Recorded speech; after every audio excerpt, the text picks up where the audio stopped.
तो बेटा ये क्वेश्चन नंबर 7 है, ये भी बहुत इंपॉर्टेंट क्वेश्चन है। अगर इसको आप समझ के थोड़ा सा करोगे तो इतना मुश्किल नहीं है, दिखने में ऐसे ही लगता है कि जैसे बहुत कॉम्प्लिकेटेड है। तो इसमें अगर जो ब्रैकेट्स वगैरह है पहले हम इनको सॉल्व करके इसके जो कम्प्लेक्स नंबर की जो स्टैंडर्ड फॉर्म है उसमें हम लिखने की कोशिश करते हैं। ये तीनों क्वेश्चनों में इसी तरह ही है, पहला स्टेप ये होता है, उसके बाद क्वेश्चन बन जाती है, क्वेश्चन को फिर सॉल्व करने के मुख्तलिफ मेथड हैं। तो जो सा मेथड हम आसान समझेंगे उसी से हम उसको सॉल्व कर लेंगे। आइए पहले इनको बारी बारी हम सॉल्व करते हैं। तो इसमें देखें ये दोनों ब्रैकेट्स हैं, पहले हम इस 2 को इससे मल्टीप्लाई करेंगे, फिर इस 2 को इससे मल्टीप्लाई करेंगे, फिर इसकी जो सेकंड टर्म है इसको इसके साथ मल्टीप्लाई करेंगे, फिर इसको इसके साथ मल्टीप्लाई करेंगे। तो अब इसमें देखें कि पहले 2 को मल्टीप्लाई किया x के साथ, 2x हो गया, फिर 2 को मल्टीप्लाई करना है y एयोटा से, ये प्लस है तो प्लस 2y एयोटा। अब ये -3 एयोटा इसको मल्टीप्लाई करना है इसके साथ भी, इसको इसके साथ भी। इसको 3 को x से मल्टीप्लाई किया तो 3x एयोटा, तो ये माइनस हो तो माइनस प्लस माइनस माइनस। अब इसको इसके साथ भी मल्टीप्लाई करना है, डिफरेंट साइन है तो माइनस का साइन। 3 को y से मल्टीप्लाई किया 3y एयोटा इधर भी है, एयोटा इधर भी है, ये हो जाएगा एयोटा स्क्वायर। ये वाली वैल्यू एज इट इज आ गई। तो नेक्स्ट टाइम में हमने सिर्फ एयोटा स्क्वायर की जगह पे, एयोटा स्क्वायर हमें पता है कि इक्वल टू होता है -1 के, तो सर इसकी वैल्यू हम रिप्लेस करेंगे, बाकी सारी वैल्यू एज इट इज नीचे आ जाएंगी। बाकी सारी वैल्यू एज इट इज है, एयोटा स्क्वायर की जगह पे -1 जो कि मैंने रेड शेड में दे दिया है, बाकी एज इट इज। इससे नेक्स्ट टाइम में सिर्फ हमने इनको मल्टीप्लाई करना है, ये माइनस हो ये माइनस मिलकर प्लस हो जाएगा, +3y, बाकी सारी वैल्यू एज इट इज नीचे आ जाएंगी। तो इसको जब मल्टीप्लाई करेंगे, जब ये प्लस का 3y होगा तो ये +3y, इसमें जो रियल नंबर है उनको हम पहले लिख लेते हैं साइड पे, +3y। अब ये प्लस 2y एयोटा, इसमें जो रियल नंबर है उनको एक साइड पे लिख लिया, इनको मल्टीप्लाई किया 3y को y को 1 से, तो 3 1 दा 3y, यानी कि 3y को 1 से मल्टीप्लाई करें 3y ही होता है, लेकिन सेम साइन हो तो प्लस का साइन हो जाता है। अब ये इमेजिनरी जो नंबर हैं इनको बाद में लिख लिया, तो अब इसमें -3x iota equal to 4 plus iota. अब यहाँ पे अगर तो कुछ सेम नंबर आपस में ऐड हो रहे हो तो उनको हमने ऐड कर लेना है, वरना इसका एक यहाँ पे सिंपल वे ये भी होता है कि जो इसमें रियल पार्ट्स को रियल पार्ट्स के इक्वल, रियल के इक्वल और इमेजिनरी के इक्वल हम यहाँ पे भी ऐसे भी लिख सकते हैं, या फिर इनमें से एयोटा कॉमन लेके फिर भी लिख सकते हैं। तब इसमें देखें ये जो बगैर एयोटा के हैं 2x + 3y, यहाँ पे ऐसे करके लिख सकते हैं, रियल इक्वल टू रियल और इमेजिनरी इक्वल टू इमेजिनरी। ठीक हो गया। अब इसमें ये इसका रियल पार्ट था, रियल के इक्वल टू 4, और इसमें एयोटा के बगैर जो इसके कोएफिशिएंट हैं इसमें लिख देंगे 2y - 3x इक्वल टू, जिसके साथ कुछ नहीं होता उसके साथ क्या होता है इसका कोएफिशिएंट 1, तो 2y - 3x इक्वल टू 1। इसका दूसरा तरीका ये भी होता है कि इसमें से एयोटा कॉमन ले लें तो फिर भी ये 2y - 3x बचेगा। अब इस स्टेप पे आके देखें हमारे पास ये दो क्वेश्चन बन जाती हैं, ये क्वेश्चन 1 है और ये क्वेश्चन 2 है। दोनों क्वेश्चनों के अंदर ही दो वेरिएबल हैं, अगर एक वेरिएबल होता फिर तो हम सॉल्व कर लेते डायरेक्ट ही, लेकिन 2 वेरिएबल आ जाए ना दोनों क्वेश्चनों में तो फिर इसका मेथड और होता है। अब एक क्वेश्चन के नीचे दूसरी क्वेश्चन को पहले लिख लें ताकि आपको समझाने में आसानी लगे। x के नीचे x को लिख लें, -3x + 2y इक्वल टू 1। ये कौन सी क्वेश्चन है, ये क्वेश्चन 2 है। अब ये क्वेश्चन बन गई है, इसको अब हम यहां से मुख्तलिफ मेथड से हम यहां पे x और y की वैल्यू मालूम कर सकते हैं। ये इसका लास्ट स्टेप है, वो होता है कि जिस तरह चाहे हम क्रैमर रूल से कर लें, चाहे इन्वर्जन मेथड से कर लें, चाहे इसको हम क्वेश्चंस को लेमिनेशन मेथड से कर लें, सब्स्टिट्यूशन मेथड से कर लें, जो सा मेथड भी आपको आसान लगता है यहाँ पे वो वाला मेथड हम कर सकते हैं। अब यहाँ पे मैं आपको ये कहूंगा कि हम इसके कोएफिशिएंट को इक्वल कर लेंगे, चाहे हम x के कोएफिशिएंट को इक्वल कर लें, चाहे y के कोएफिशिएंट को इक्वल कर लें। तो अगर x के कोएफिशिएंट इक्वल कर रहे हो, ये वाले कोएफिशिएंट है इसके, ये वाले, तो ये दोनों का 2 और 3 का एलसीएम होता है 6, तो ये 6 में इक्वल होते हैं, तो इसको 6 से करने के लिए 3 से मल्टीप्लाई करेंगे इस सारे को ही, और इसको 6 करने के लिए 2 से मल्टीप्लाई करेंगे। इस सारे को हमने मल्टीप्लाई करना है 2 से, तो ये भी 6 बन जाएगा, तो फिर सारी इक्वेशन से मल्टीप्लाई 2 से कर देंगे। तो यहां पे लिख दिया मल्टीप्लाई इक्वेशन 1 बाय 3, इसको 3 से मल्टीप्लाई करना है, और इक्वेशन 2 को बाय 2, और 2 को इक्वेशन 2 को 2 से मल्टीप्लाई करना है। ये तो मैंने आपको समझाने के लिए यहाँ पे लिखा था कि ये कैसे इक्वल हो सकते हैं। तो इस सारे को अगर एक के साथ मल्टीप्लाई करना हो तो इक्वेशन में सब के साथ ही मल्टीप्लाई किया जाता है। इस इक्वेशन 2 को हमने 2 से मल्टीप्लाई करना, तो इसको मल्टीप्लाई बाय 2। तो अब इस 2 को इन जो बाहर वाली वैल्यू है इसको अंदर मल्टीप्लाई कर लें। 3 2 द 6 6x प्लस 3 3 द 9 y इक्वल टू 3 4 द 12। अब इसको मल्टीप्लाई किया तो 3 2 द 6 माइनस 6x 2 टू द 4 प्लस 4y इक्वल टू 2 1 द 2। अब इन दोनों क्वेश्चन में जिनके हमने कोएफिशिएंट को इक्वल किया होता है ना, उसको इक्वल करने का मकसद ये होता है ताकि वो आपस में कैंसिल हो जाएं। ये +6 है, ये -6 है, ये डिफरेंट साइन हो तो कट गए। अब देखें कि इन दोनों के सेम साइन है, प्लस हो गए 13y इक्वल टू, अब इन दोनों के भी सेम साइन है तो ये प्लस हो गए 12 + 2 14। तो अब y इधर आ जाएगा, ये 13 इसके साथ मल्टीप्लाई हो रहा है, दूसरी तरफ जाके ये डिवाइड हो जाएगा। तो ये y की वैल्यू तो आ चुकी है। अब y की वैल्यू किसी एक इक्वेशन में आप पुट कर लें, चाहे इक्वेशन 1 में या इक्वेशन 2 में, तो x की वैल्यू भी आ जाएगी। तो मैंने यहाँ पे लिख लिया पुट y इक्वल टू 14/3, जो भी वैल्यू हमने निकाली है वो वाली इन इक्वेशन 1, जिसमें पुट करोगे आंसर सेम आएगा। अब 2x प्लस 3 y की जगह पे 3y से मल्टीप्लाई हो रहा है, यानी कि 3y की जगह पे y की वैल्यू लिख दी 14/13 इक्वल टू 4। 2x ये इन दोनों के साथ मल्टीप्लाई हो गया, 14 3 द 42/13 इक्वल टू 4। अब ये प्लस का दूसरी तरफ जाके ये माइनस का हो जाएगा 4 - 42/13। तो हमारे पास क्योंकि साइंटिफिक कैलकुलेटर होता है उससे हम इसको डायरेक्ट भी इसको माइनस कर सकते हैं, 4 में से इसको माइनस कर लें। तो इसको जब माइनस करेंगे तो ये आ जाएगा हमारे पास 10/13 2x। अब ये 2 इस तरफ मल्टीप्लाई हो रहा है, दूसरी तरफ जाके ये डिवाइड हो जाएगा 13। ये 2 इस तरफ मल्टीप्लाई हो रहा है, दूसरी तरफ जाके डिवाइड हो जाएगा, यानी नीचे चला जाएगा। अब 2 1 द 2 5 द, तो 5/13। तो ये बेटा इसमें x की वैल्यू आ गई, ये x की वैल्यू भी आ गई, y की वैल्यू भी आ गई।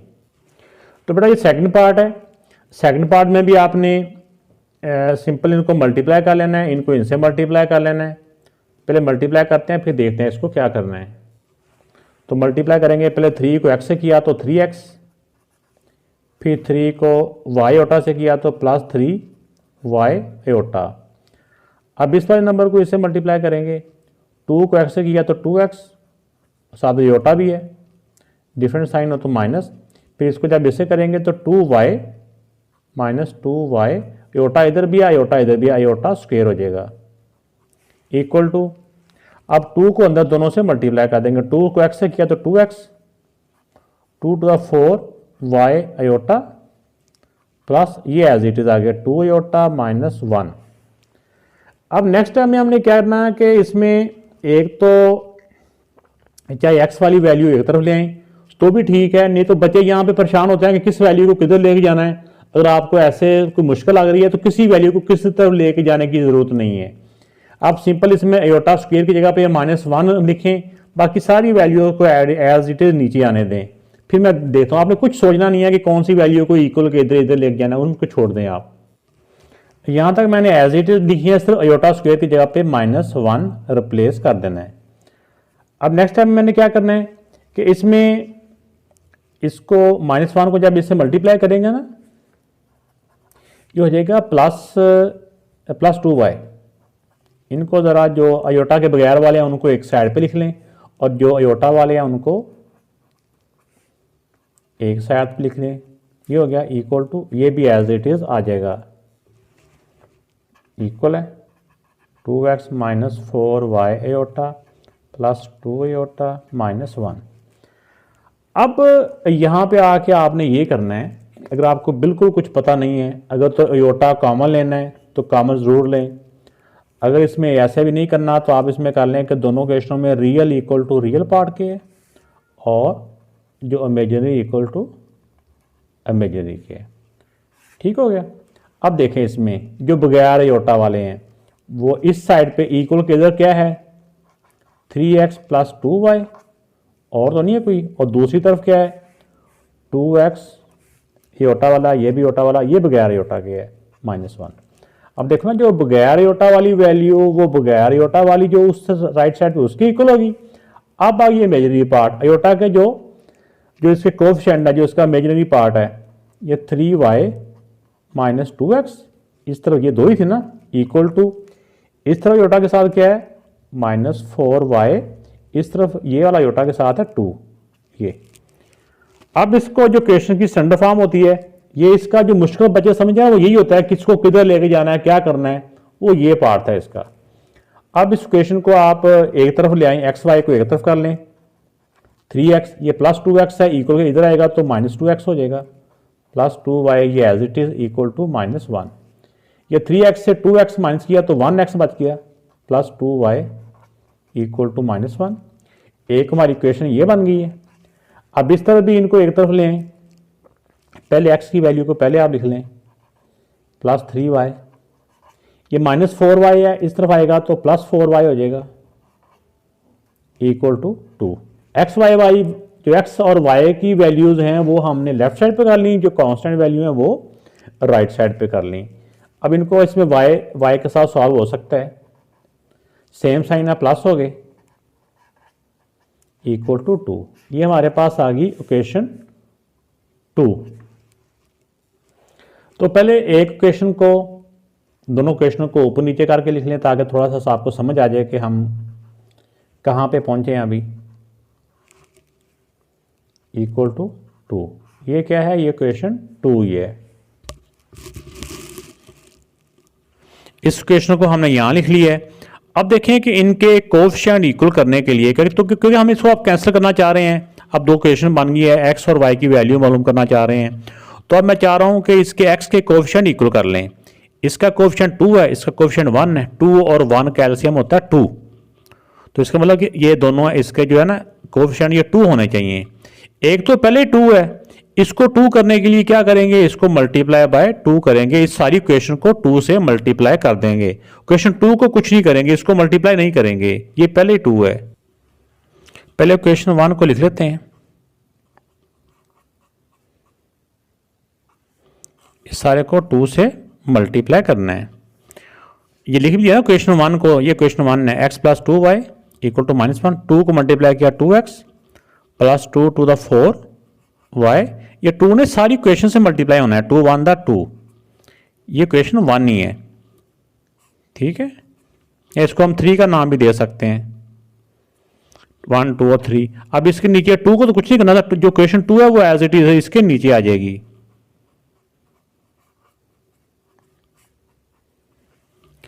अब यहां पे देखें जिनके कोएफिशिएंट को हमने इक्वल किया है, ये भी x का कोएफिशिएंट 2 है, इसे x का भी 2 है, साइन पहले से ही डिफरेंट है इसलिए हमें साइन चेंज करने की जरूरत नहीं है। तो अगर साइन डिफरेंट हो तो ये +2 और -2 आपस में कैंसिल हो गए, तो बाकी क्या बच गया 7, ये सेम थे ना, प्लस हो गए 11y इक्वल टू, ये भी डिफरेंट साइन है, ये पॉजिटिव का है, ये नेगेटिव का है, ये भी 2 से 2 माइनस किया 0 हो जाता है। अब y इस तरफ मल्टीप्लाई हो रहा है, दूसरी तरफ जाके डिवाइड हो जाएगा, 0 को जिससे भी डिवाइड करेंगे ना वो 0 आ जाएगा। अब ये y की वैल्यू 0 आ गई। अब y की वैल्यू किसी भी एक इक्वेशन में आप पुट कर लें, इसमें पुट कर लेते हैं, put y equal to 0 in equation 1। Equation 1 क्या है, x plus 2y equal to -1। अब y की जगह पे हमने 0 पुट कर देना है, इक्वल टू -1। 2 को 0 से मल्टीप्लाई किया तो 2 0 था 0 -1, तो प्लस माइनस में आपको पता है कि 0 की वैल्यू नहीं होती, तो x इक्वल टू आ जाएगा -1। अब हमारे पास x की वैल्यू भी आ गई और y की वैल्यू भी आ गई। तो ये बेटा इस क्वेश्चन का थर्ड पार्ट है। इसमें ब्रैकेट के ऊपर स्क्वायर है और ब्रैकेट के अंदर दो टर्म्स दी हुई हैं, तो जब ये दो टर्म्स हों तो उसका फार्मूला बन जाता है। इससे पहले वाली को ए कहते हैं, दूसरी वाली को बी कहते हैं। A plus B whole square वाला फार्मूला अप्लाई हो जाएगा, A square plus B square plus 2a और ये b। इसका a plus B whole square का जो फार्मूला होता है ना वो खोले तो ये बन जाता है।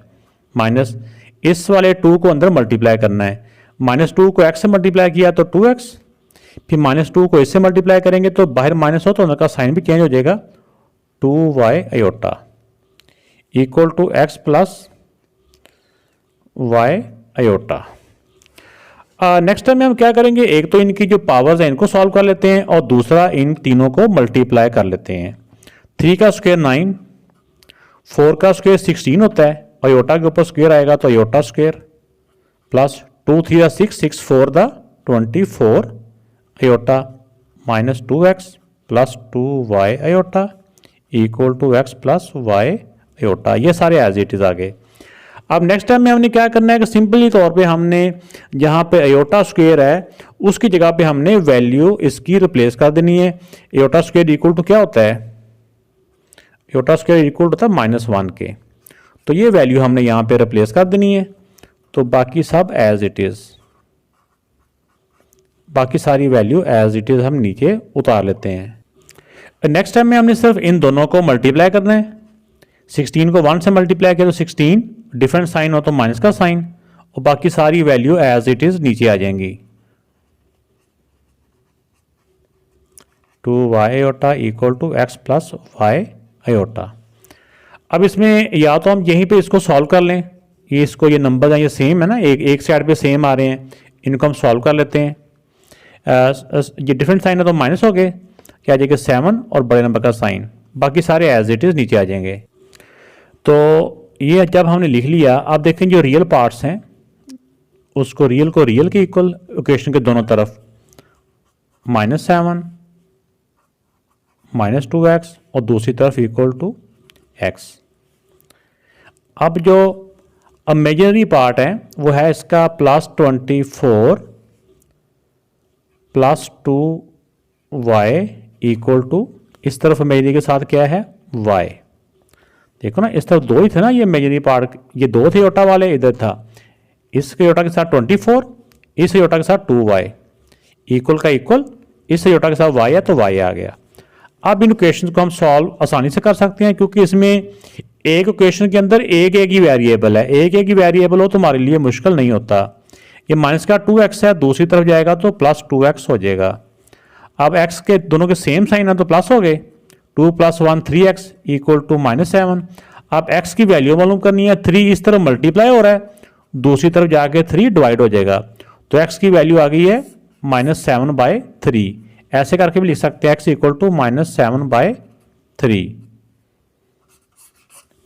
अब इस तरफ y की तरफ आ जाए, y की तरफ आएंगे तो y की वैल्यू को एक तरफ कर लें, y को इधर कर लेते हैं क्योंकि ये वाला y की वैल्यू बड़ी है, छोटी वैल्यू को बड़ी वैल्यू की तरफ कर लें और ये पॉजिटिव भी आ जाएगी फिर, या 2y इक्वल टू ये +y इधर आके -y हो जाएगा। ये 2y प्लस का ही था, ये +24 उस तरफ जाके -24 हो जाएगा। अब देखिए बेटा इनके डिफरेंट साइन है, तो डिफरेंट साइन है तो माइनस हो गया, 2 से 1 माइनस किया 1y, तो बड़े नंबर का साइन पॉजिटिव है। ये सर इसी को पॉजिटिव रखने के लिए हम इस वाले y को इधर लेके आए हैं, वरना इसको भी उधर ले जाते तो एंड पे जाके माइनस के साथ माइनस का काम हमने हिसाब कर लेना था, जो भी उसका मेथड होता है। तो ये -24, इस तरह से ये डायरेक्ट आंसर आ गया। तो ये x की वैल्यू आ गई, ये y की वैल्यू आ गई।